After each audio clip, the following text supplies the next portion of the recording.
Hello student, आज हम बात करेंगे फीमेल रिप्रोडक्टिव सिस्टम या carpel.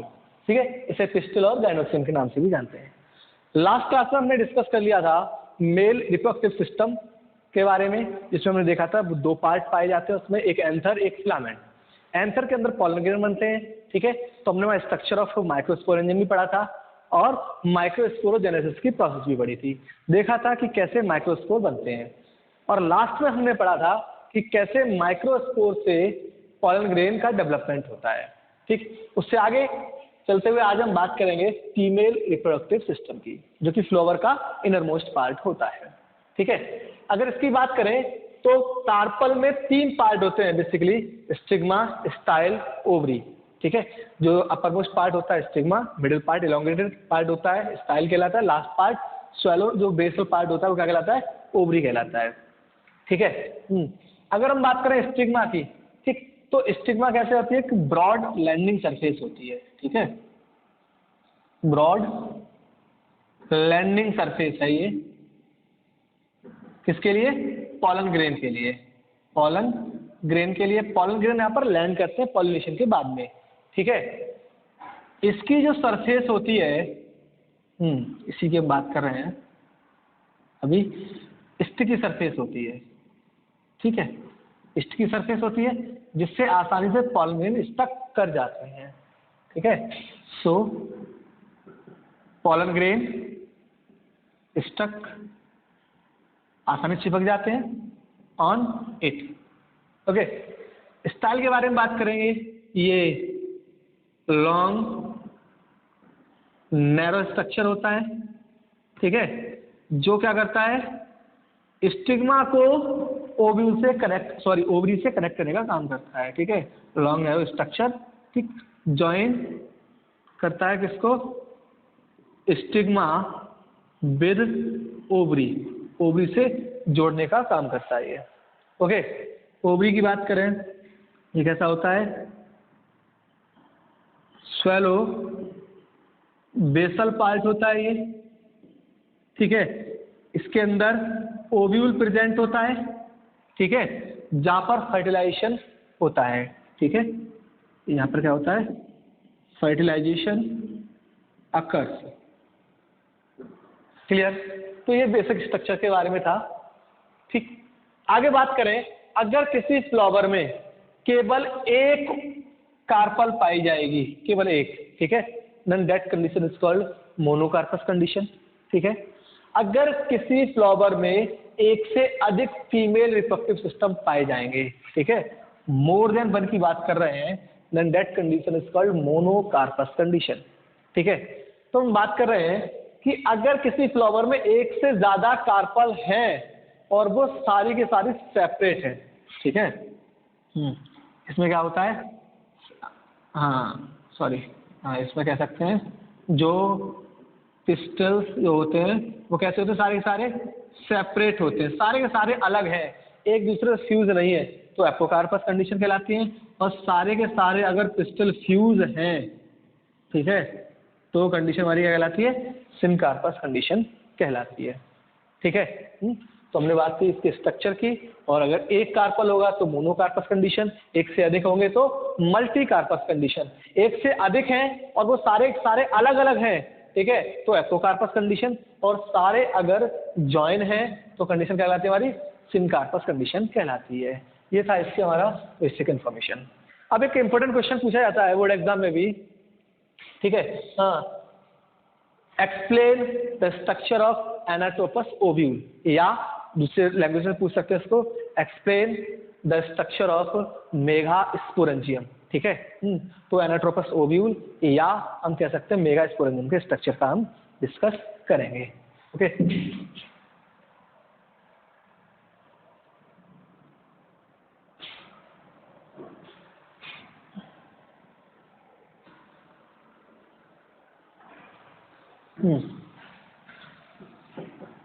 Structure of megasporangium, ठीक है, या एनाट्रोपस ओव्यूल, इसकी बात करेंगे हम, ठीक है। तो देखते हैं कि ये सपोज दैट कोई ओव्यूल है, वो किसी स्ट्रक्चर के अंदर पैक्ड है, ये स्ट्रक्चर है, ठीक है। इनके आसपास जो इस रीजन में सेल्स हैं, these cells are known as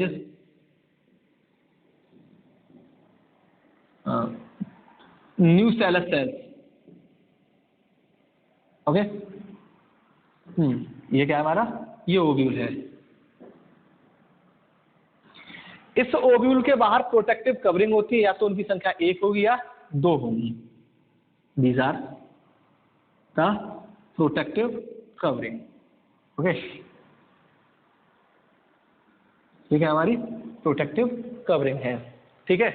this protective covering is called outer integument and this is known as inner integument.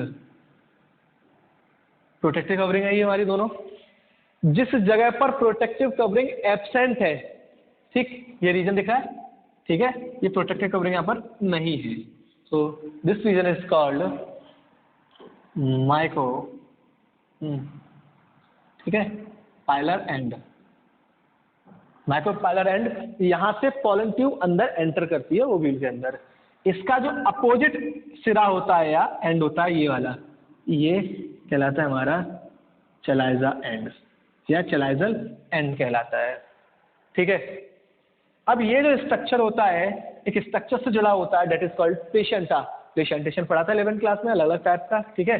तो ओव्यूल अटैच किससे रहता है, प्लेसेंटा से अटैच रहता है। और ये पूरा का पूरा स्ट्रक्चर जो है एक फिलामेंटस स्ट्रक्चर से अटैच होता है, ठीक है। और that filamentous structure is known as, ये वाला स्ट्रक्चर फ्यूनिकल कहलाता है,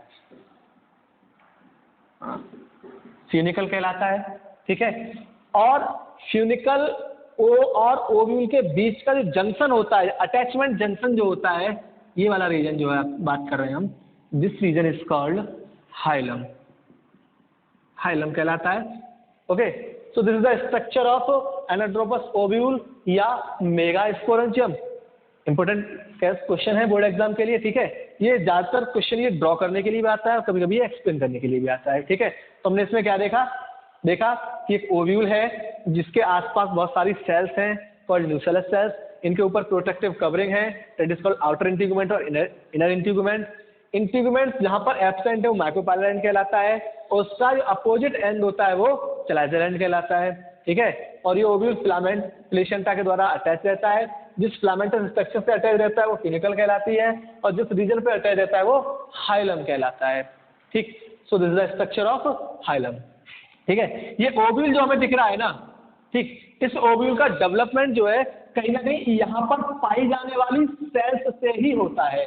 मतलब कुल मिला के कहें कि इस न्यूसेलस सेल से ही एक डेवलप्ड एम्ब्रियो सेल का डेवलपमेंट होता है। कैसे होता है वो हमें अब पढ़ना है, ठीक है। तो कंपैरेटिव स्टडी करें माइक्रोस्पोरेंजियम से अगर हम इसकी, ठीक है, तो हमें ये ज्यादा आसानी से समझ में आएगा। तो हम इससे कंपैरेटिव स्टडी करेंगे माइक्रोस्पोरेंजियम से और माइक्रोस्पोरोजेनेसिस से, ठीक है।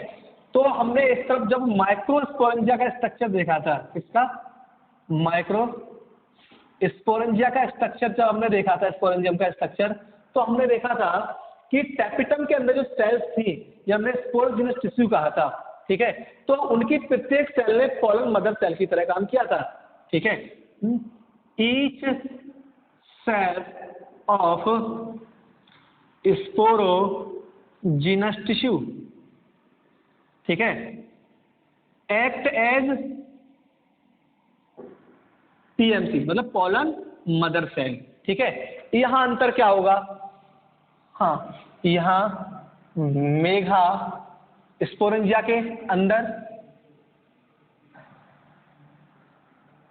स्ट्रक्चर कौन सा हमारा, न्यूसेलस सेल्स है, ठीक है। इसी स्ट्रक्चर के अंदर किसकी फॉर्मेशन हुई थी, माइक्रोस्पोर की स्ट्रक्चर बना था, ठीक है, माइक्रोस्पोर। इसके अंदर कौन सा स्ट्रक्चर बनेगा हमारा, मेगा स्पोर, ठीक। तो देखते हैं कि माइक्रोस्पोरेंजियम के अंदर जो स्पोरोजिनस टिश्यू थे उनकी प्रत्येक सेल ने किसकी तरह काम किया था? Pollen mother cell. अगर मैं डायग्राम से और रिप्रेजेंट करने की कोशिश करूं तो शायद आपको ज़्यादा वैसे समझ में आएगा। वही पुराना स्ट्रक्चर है, ठीक है। यहाँ पर जो स्ट्रक्चर थे इनके अंदर जो कौन से सेल्स थे? स्पोरोजिनस टिश्यू थे। उन्होंने किसकी तरह काम किया था? पीएमसी की तरह काम किया था, ठीक है, सभी सेल्स में। और उनके अंदर क्या हुआ था? मियोसिस डिवीजन हुआ था और क्या बने थे? इस प्रकार से चार स्ट्रक्चर, चार सेल्स बनी थी, दैट इज कॉल्ड माइक्रोस्पोर, ठीक है। माइक्रोस्पोर टेट्राड बना था और माइक्रोस्पोर टेट्राड में ये सारे के सारे सेपरेट हो गए थे और सेपरेट होकर उन्होंने क्या बना लिया था? एक माइक्रोस्पोर बना लिया था। ये तो था हमारा लास्ट क्लास में जो हमने पढ़ा था। अब यहाँ बात करें कि जो ये स्ट्रक्चर है, अभी हमने जो स्ट्रक्चर देखा, ठीक है, ये इसमें क्या है? बहुत सारी सेल्स भरी हुई है, ठीक है। ये क्या है? इसमें बहुत सारी सेल्स हैं।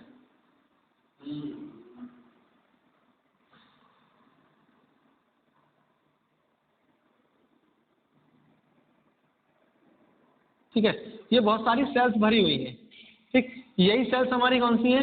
न्यूसेलस सेल्स हैं, ठीक है, जिनकी बात कर रहे हैं हम, ये न्यूसेलस सेल्स है, ठीक है। अब इसमें अंतर क्या है?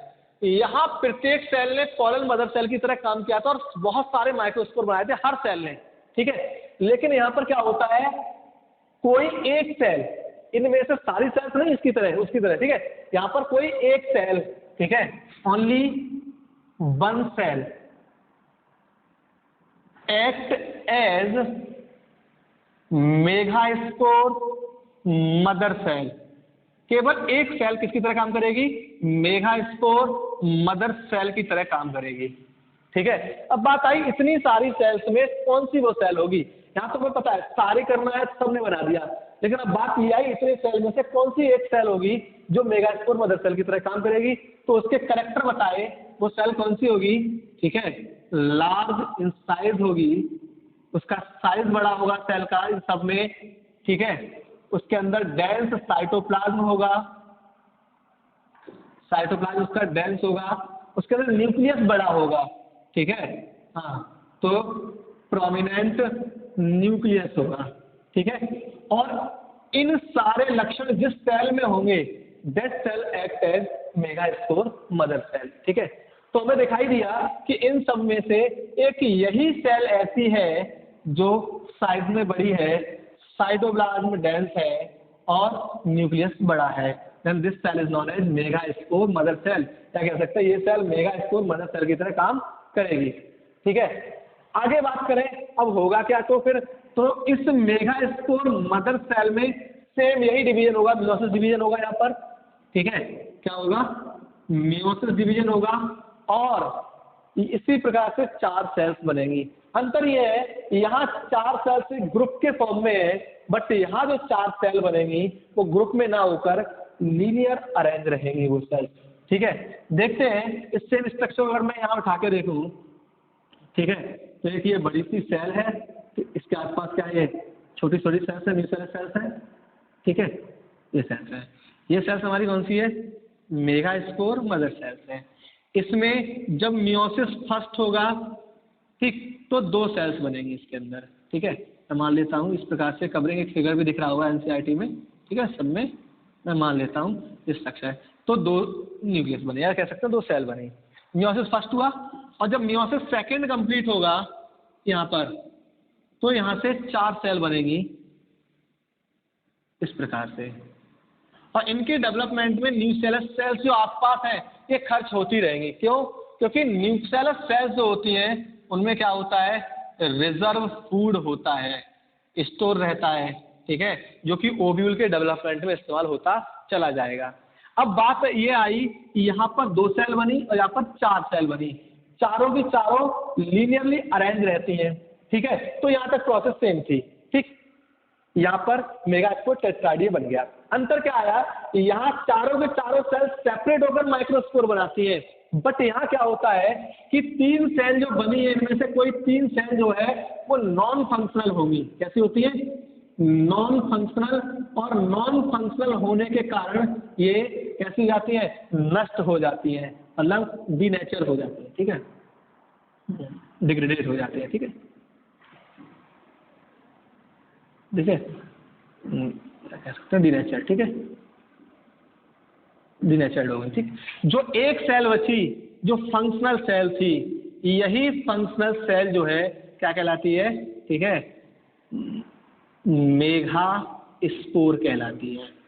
बात यहाँ तक क्लियर हुई, ठीक है। यहाँ देखा था स्पोरोजिनस सेल्स थी, उन्होंने क्या किया, सारे सेल्स में स्पोरोजिनस सेल्स से टीएमसी की तरह काम किया और 4 सेल्स बनाई, चारों सेपरेट होकर यहाँ से क्या बने, हमारे 4 माइक्रोस्पोर बन गए, ठीक है। यहाँ क्या हुआ हमारा, ठीक है, जो न्यूक्लियस सेल्स थी उनमें से कोई एक सेल, इनके ये कैरेक्टर है, साइज बड़ा होना चाहिए, डेंस साइटोप्लाज्म होना चाहिए, ठीक है, और बड़ा सा न्यूक्लियस होना चाहिए, चलो वही काम करे किसकी तरह, मेगास्पोर मदर सेल की तरह, ठीक है।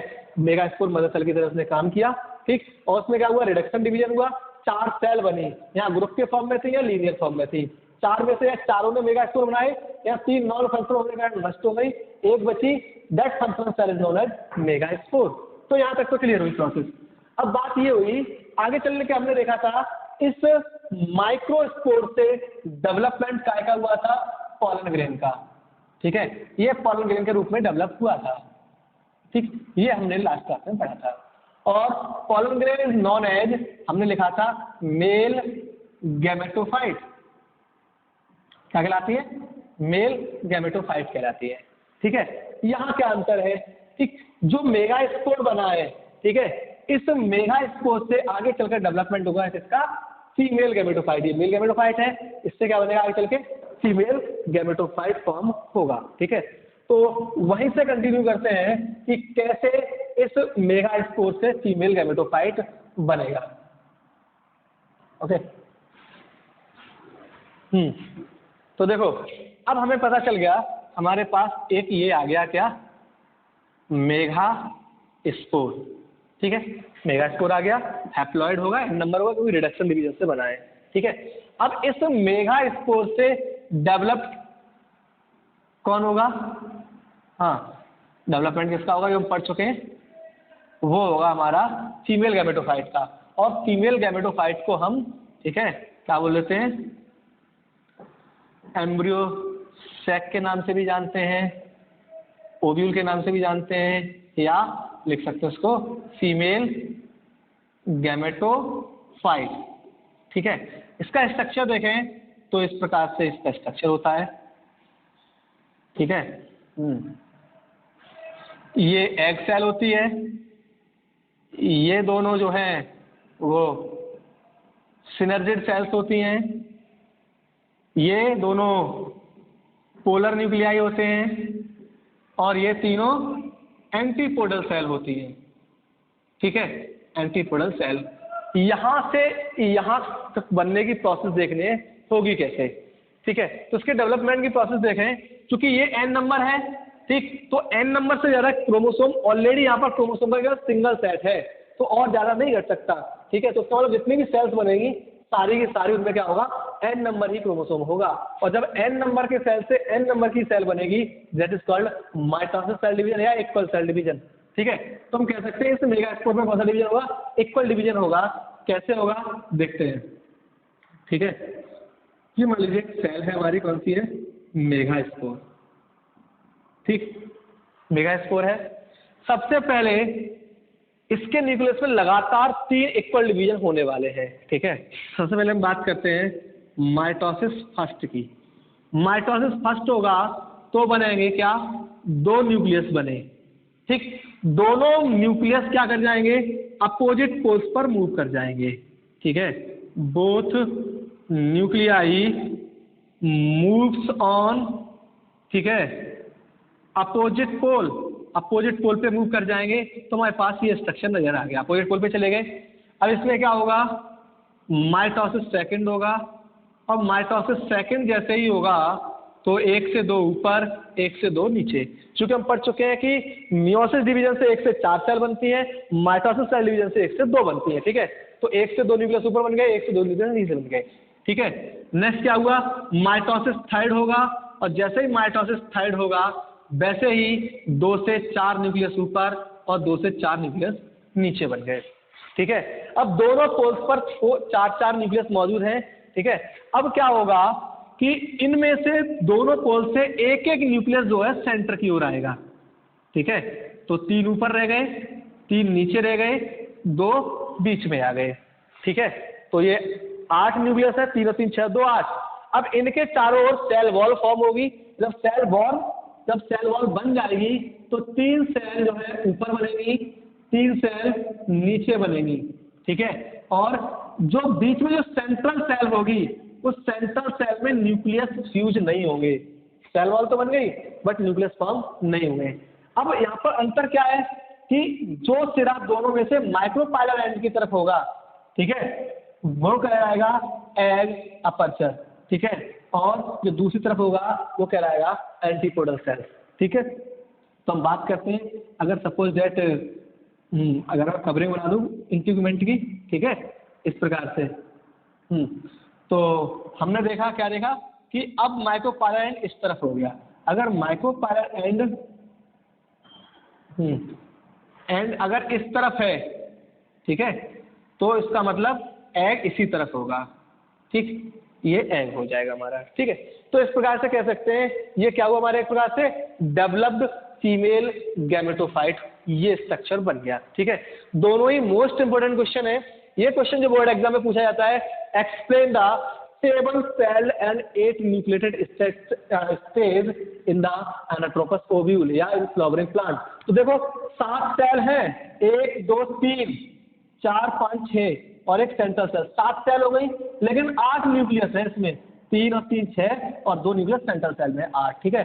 तो ये इंपोर्टेंट क्वेश्चन पूछा जाता है आपसे, ठीक, क्या explain the 7 cell and 8 nucleated stage, ठीक है, या explain development of female gametophyte, ठीक है।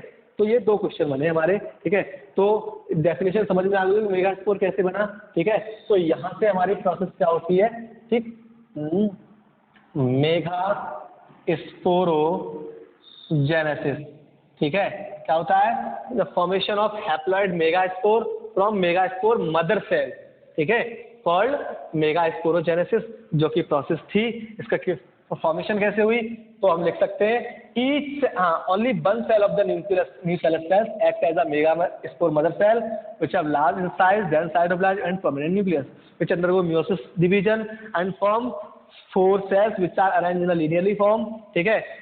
due to non-functional cells 3 cells are denatured and remaining cells are functional, so this is known as megaspore, ठीक है। and this megaspore developed as a embryo sac, ठीक है, in which fertilization takes place और seed is formed, ठीक है। तो ये process हमने देखी, ये क्वेश्चन देखा, ठीक है। तो ये 2 क्वेश्चन बने आपके यहाँ से। एक क्वेश्चन तो आपका ये है, क्या डेवलपमेंट ऑफ फीमेल गैमेटोफाइट या 7 cell 8 nucleated stage, और एक क्वेश्चन हमारा ये बना, ठीक है, क्या प्रोसेस ऑफ मेगास्पोरोजेनेसिस, ठीक। ये हमारा बेसिक इंफॉर्मेशन हो गई, कहाँ तक, स्ट्रक्चर ऑफ फ्लावर कंप्लीट हुआ।